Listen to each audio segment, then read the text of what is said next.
What's up, guys? I'm talking to you from Romney Stadium on the campus of Utah State.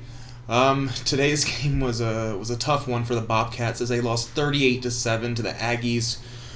Just nothing went well offensively for the Bobcats at all. 158 total yards. 30 of those came in the second half. There were just no opportunities for Texas State to do anything, but they did have one major, big, huge opportunity in the first half, the first drive of the game.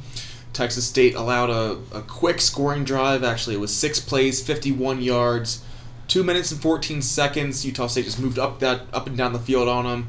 Texas State comes back against them. They move methodically. They take up about 7 minutes off the clock. They get down to the 14-yard line.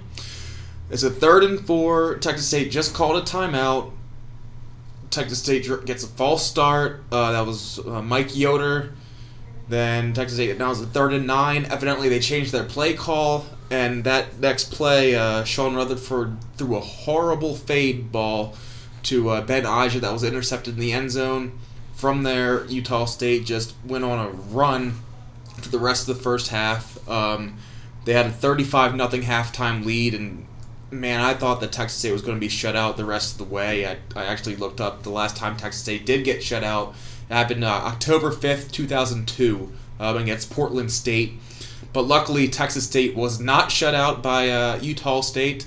The defense stepped up in the second half after getting pretty much demolished in the first half by this Utah State offense. The Bobcats forced 3 turnovers in the second half, 2 interceptions, 1 fumble. The fumble was forced by Damian McMiller. The 1 interception was by Jared Jeter-Gilman, and another by Jamie Clavell-Head. Clavell-Heads came off a wonderful read on screen pass, and he set the Bobcats up at the Utah State 6-yard line. A few plays later, Marcus Curry punched in only the 3rd rushing touchdown against Utah State this season, but that only made it 35-7. Then a field goal by Nick Diaz, 48 yards, made it 38-7, which was the final score. Some quick thoughts from this game. The Bobcats offense really needs to get it in gear. This is, let's call it, 6 quarters now. The Bobcats offense has looked awful. I mean, against San Jose State, they did not move the ball well at all in the second half. And then here, they just were not there. Utah State's defense was as good as advertised, don't get it wrong. But the Bobcats missed several opportunities they had, and penalties once again reared their ugly head. Texas State had, let me check, sorry about this, 7 penalties for 66 yards. I believe 1 was a defensive personal foul, and the rest were on the offense. And Utah State sacked Sean Rutherford 3 times. Tyler Arndt did see some time, but the Bobcats' offense was ineffective with him under helm as well.